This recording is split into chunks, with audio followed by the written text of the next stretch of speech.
Hi there everyone, it's Jeanette here from Enthusiastic Gardener and welcome back to my garden on what has been the hottest week all year here in Essex in England. Well, good morning everyone. It's Saturday morning. We have had the hottest week all year, and I know compared to some of you, you'll think, what? But for us it's been 30 degrees, which is, I guess, upper 80s. So I've just been out this morning. First thing, I've spent an hour watering the garden. So hopefully that will help. Everything looks quite lush and green. So that's what I've been doing this morning. And today I have a few little projects to share with you. And let me show you something very, very exciting arrived for me as a gift this week, which I have been blown away by the generosity of my friend Mark Border. Look at these beautiful ferns he sent me. I can't believe he's gone to all this trouble, and they're gorgeous. So many beautiful things, and I have a big long message, and they're at the moment in they're all in little tissues moistened down, and he's even written me little tags for each one. I put them all in this, and I dampened all the soil, and I've given them all a spray. I think they'll be fine for 24 hours. They look so good and healthy. I am just truly humbled because he sent me long messages with descriptions for everyone. But look how beautiful and healthy these ferns are. So I had a question from Penny Pincher. Penny, I love your name. And Penny's asked me, do I have a washing line? Because she has a rotary dryer, one of those circle ones.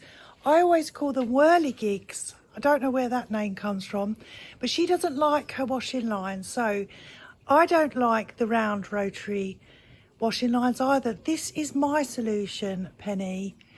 Here you see this here, and all I do is pull it, and you just have a hook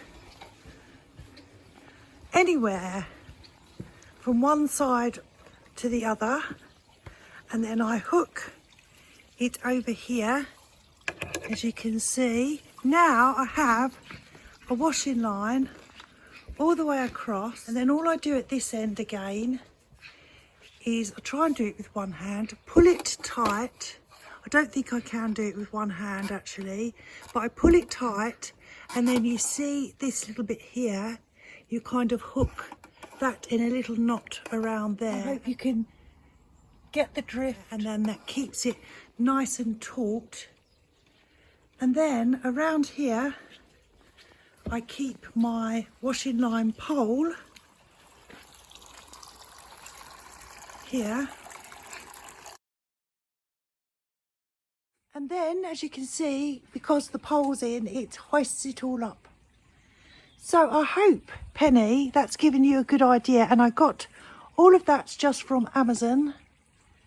So I got that quite a while ago, but if you just look it all up, I'm sure you'll find that this might be the perfect solution for you. Another question I had very recently was from Philip Ely. And Philip watched my video from earlier this year of creating this 3-ball topiary from a Van Gogh totem pole cypress. And basically all I did was to cut out, it was a long pole, and you can see I've just cut away that, shaped it into little balls. He was asking, how's it doing? Well, I think it's doing very well, as you can see there. It's loving life. So that was one of my successes, Philip. So back in Woodland Courtyard, and I have a chair. I've been looking for a chair as I've told some of you in the comments, and I have a chair and it's from my school. So of course, knowing how wonderful Richard is at fixing things, you can see that's all it is there. It's missing a piece there, and it's missing one slat along here, but apart from that, it's perfect. So I have some wood stain coming, and I'm just going to do it wood. I'm not going to do it a colour, and then I'm going to varnish it, have some more clear varnish. So let's get Richard out and he can explain what he's going to do to my lovely new Woodland Courtyard chair. Good morning. Good morning. So what's the plan for the chair? How are you going to fix the chair? How am I going to fix the chair? Let's see. That, as you can see, I'm not actually dressed up for carpentry work today. Jeanette said to me, "Oh, blah blah blah blah blah blah. Are you going to do the chair?" Is that what you hear when I talk? Yes, blah yes, blah blah blah. It just doesn't go. Are you going to do the chair today? Yeah. I go, hey, but it's not a 5-minute job. So Jeanette thinks, "Oh, we come out, do a job, bang bang, and it's done." What I plan to do, Okay. on another occasion, as you can see, there's a chunk of wood missing. Yes. So I plan to cut that off, square it off, and then a piece on top, screw it from underneath, and then obviously shape it, and then it can be varnished. Wonderful. But it's not going to happen today. Once it's done, the Jeanette can varnish it, stain it, do whatever she wants with it. Thank you, Rich. But it's lovely. It is nice. Just what I was looking for, and it's hardwood, isn't it? It is hardwood, So yes. good quality piece of garden furniture. Yes. Hey, Lottie. And you can take a little weight. Okay, well, that's even better. And I just want to show you this because I've added 2 little garden artworky pieces. As you can see, I've got my paints out again. Yeah, got the paints out. Yes. And these were hanging up in, one was there and one was there in the greenhouse. And as you probably noticed, Jeanette had an abundance of black paint because everything's black at the Yeah, moment. but that was the theme. The theme was black. So that's an update on Woodland Courtyard progress. Woodland Courtyard will have a chair, We'll have a chair. Good. and it's a very warm day today. It is. I was out and about 8:30 this morning, Yeah. so it's not as if I've been sitting around all morning. No, Because I'm not allowed to. no. Thanks, Richie. See you later. And I want to show you something else because Lottie's just reminded me that the school where I now work, as well as a chair, I have been given this beautiful keyboard, and I am going to teach myself how to play the piano. And I have never played the piano before, but I was very, very kindly given this by one of my work colleagues. So I'm going to learn the piano. I'm going to teach myself, and my goal is to learn to play Beethoven's Moonlight Sonata. And fortunately, Lottie, fortunately, there's headphones, so no one has to listen to me. So that's very exciting, and I promise you, everyone, that by Christmas, I'm going to play you Moonlight Sonata. It may not be perfect. I'm going to practice a little bit every day, and I'm very excited about that because that's something that I can do when there's no gardening. This is my office, by the way. This is where all the action comes from Richard's plumbing business, and we have the beautiful view of the garden while we sit in the office. So I do all his accounts, and this is where it all happens, and that's where I'm going to learn the piano. So we're just going to quickly go through all of these gorgeous little ferns that I've now potted up, and some of them have very interesting stories. This one is the first one. You can see it's Polypodium californicum, and this one is obviously it's from California, and Mark says it seems to be smaller than our species. Now I do apologise for my pronunciations of these. This one is called a Polypodium cambricum grandiceps fox. Isn't that just beautiful?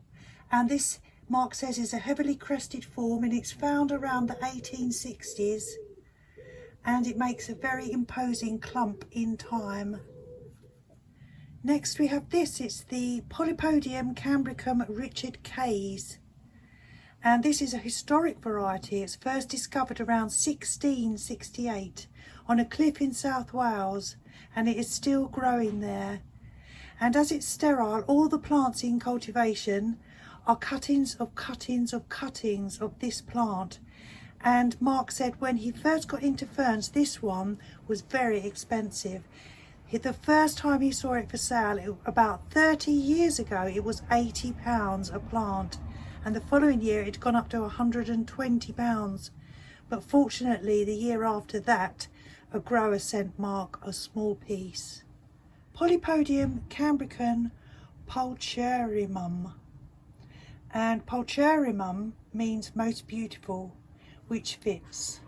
And this is an unnamed form from which Mark found at his local garden centre, and he tells me it's interesting because grown in shade it has large flat fronds, but in a sunny position it folds forward and the lower pinnae touch each other, and then they look like two totally different cultivars. Here we have Polypodium cambricum macrostachyon, and this one is found in County Clare in Ireland, mid to late 1800s, and it has an elongated terminal pinnae, and he's put two pieces here, both small, which he potted up last year, but the fronds will get larger, he tells me, as it establishes. Here's a very beautiful one. This is called Polypodium cambricum fircans cristatum, and this is a new variety to Mark, but he says it looks like it will make a very neat looking crested polypodium. This one is Polypodium interjectum. He thinks it might be the hybrid called Mantoni, but he has called it Morrison's Marvel, and this is one of Mark's own ones. And many years he bought a crested Polypodium from Morrison's, which is a supermarket. Several years later it produced two spores, and Mark removed them and grew them on. And this one does the best. The other, which he called Supermarket Surprise, only just survives. And Mark says this good one he's given to a few people, but there are less than a dozen people, including me, who have this, and it looks very good in a pot, in a half pot or a hanging basket, as the fronds, as they develop, as you can see, they get so heavy that they hang over. He says it's not difficult to grow, but it is just rare. This one is a Polypodium, now I'm never going to be able to say this, Glycyrrhiza Lawrence Crocker, and this is a crested form of an American species, and it's one of the best crested polypodies in Mark's opinion. He apologised that it wasn't a full frond. As you can see, it's part of a frond, but it was the only bit that he could get off, and he assures me that this will improve considerably. Here we have a Polypodium vulgare suprasauriferum, and this was found in Sussex in 1865, and the spore cases spread round the side and are visible from the top. So it's not spectacular in his opinion, but it is unusual, and it's rarely seen even in fern collections. So I'm very fortunate to have one of these. Cystopteris diaphana. It is a European species, but recently added to the British list. It's usually evergreen, and it's one of the first into growth for Mark, he says, even putting up the odd frond throughout the winter. It's small, it only gets about 8 inches tall, but he tells me it clumps up well. And the fronds easily break off, but Mark says don't worry because they are quickly replaced. This tiny little one here is called a Cystopteris bulbifera. This is deciduous. It dies down quite early. It can get to about a foot tall and produces little buds under the frond, and they drop off and form new fronds. This here is the Dudia australis, and the common name for this is a rasp fern, and he says the reason will be obvious when I handle it, so I'm assuming it's quite sharp. They're evergreen unless it's a bad winter, and last winter Mark's were completely browned and crisped, and he thought he'd lost them, but they came back very well. They take quite a bit of sun once established, and they won't grow much taller than the crowns he's sent me here, but they will clump up slowly and steadily. Dudia media, and apparently media, this could be the wrong name, as media is a tropical species. However, no one seems to know what this one should be called, and it grows a bit larger than the australi, and it has fabulous red new fronds. Polysticum proliferum, and it's a very neat form from Australia or New Zealand, and it produces buds on the frond tip which root as the old frond drops with age, and apparently that is what this piece came from. A Polysticum setiferum carnaphon, and this is a very flat growing form with buds along the main rib, and these are easy to root, but Mark says he struggles to get them to survive after transplanting. They look fine for a few weeks and then they die away, and he sent me an established small plant, and he's also sent some rooted and rooting plantlets from the stem for me to experiment with. So you can see both are in this same pot, and it's another variety which is not very common. This is called a Polysticum setitarum revolvens, and it's another Victorian cultivar, and this is the most upright form that Mark knows, with fronds that are almost vertical. It was down to one plant in the garden of one of the most famous Victorian fern men, whose name was Lowe, and young plants from a sowing of spores from this were sold by a man called Martin Rickard, and some years later he thought it was extinct, but 2 were found in Germany and 1 was found in England, and that was in Mark's garden. So Mark propagated it and gave many out to other collectors. Some of them have now given Mark back plants they propagated, and one of them is what Mark has passed on to me here. So this is a treasure. Ostroblechnum australi, the subspecies is auriculatum, and this is an Australasian species that likes damp conditions. It's evergreen and it spreads by underground stolons, not getting much taller than this one here. And this is Dryopteris affinis cristata. This one is from some spores Mark was given, and he's not seen the parent to this. And he expects this to be evergreen except in a bad winter, and to grow about 3 feet high. It should make an imposing plant, but Mark says we both need to wait and see. A Dryopteris filix mass cristata group. It's a crested common male fern, and this is one of Mark's favourite crested ferns, and it's not as tall as the normal species, but he says he likes that a lot. Here we have an Asplenium Scolopendrium crispum group, and this one is called Golden Queen, and it's a cultivar of our heart's tongue fern, and it's easy to grow but difficult to grow well, and the problem is getting the amount of light correct. Too much shade and this goes green, and too much sun and it burns, and Mark says get it right, it's an amazing fern. Here we have Pyrosia lingua, and this is an unidentified Japanese cultivar. Mark says this is a bit of an experiment, but he wanted to send me a very unfern-like fern. So its common name is felt fern, and he has it running over the ground in his greenhouse, and he's recently put a bit outside in a retaining wall. And he also has it in a hanging basket, which he thinks it seems to like.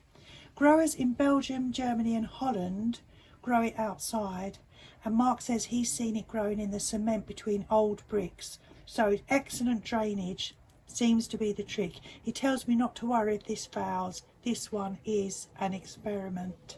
Some things he sent me that aren't ferns. These are cyclamen hederifolium seedlings. And these are from some of the pods marked missed collecting.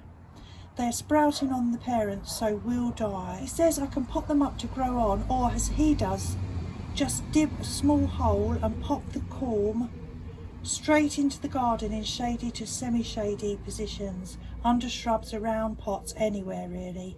Some will die, but many will survive, and there should be a selection of flower colours from white through to pinks to some quite dark pinky purples. There are also 3 or 4 from Corfu Red, a highly desirable clone with red flowers, a colour Mark's late mother would have called prostitute red, which makes me smile. This little one here is called a Heterohelix Dianii. This is the smallest leaf ivy.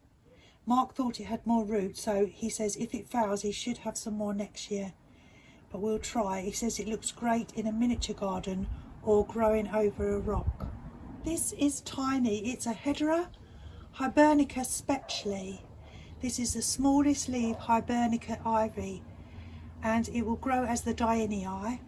And he says, sorry these bits are so small, but they are miniatures. They are very cute. We are almost to the end. This is a Heterohelix called Oscar Weeks, and it was found and named for Mark by his youngest grandson. It differs from the normal in how white and showy the veins are, and the leaves tend to be dark to a purple green in the winter, so the veins show up even more.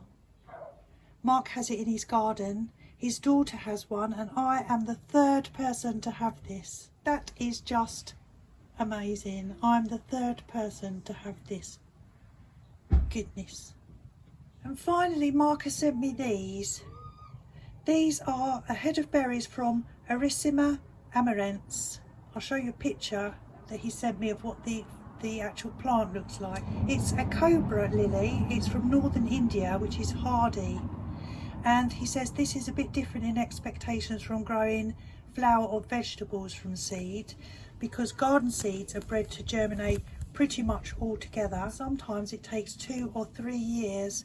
So he says if only a couple come up with the first spring, that's normal. Patience is required, and some people find the juice from the fruits irritates their skin, so could be an idea to use latex gloves when separating the seeds from the pulp. I will do my utmost to cherish and look after this treasured collection, some of which, as you heard, are very rare, and I am very, very humbled and honoured to have these. And Mark Border says if any of you have any questions that are fern related or any other questions that I can't answer for you, I can give out his email address to you, and he says he'd be more than happy to help you. Mark, thank you. So thank you so much for watching, everyone, and thank you so much to Mark, because I now have the most beautiful, exotic and treasured fern collection, and I'm honoured, as I've said many times. Now, a little bit of a mixture of video content today, but it's just some ideas, then things that are going on here in the garden in Essex in England. But you'll never know. You may even see a little bit of piano playing. I may even do an offshoot YouTube channel, The Enthusiastic Pianist. Stranger things have happened, and I might get more views, people watching me play piano. We could do a learn to together. Giving me an idea. Anyway, for the time being, I'm Jeanette. I am the Enthusiastic Gardener. Thank you so much for joining me in my garden today, and I will see you next week. Take care. Bye, everyone.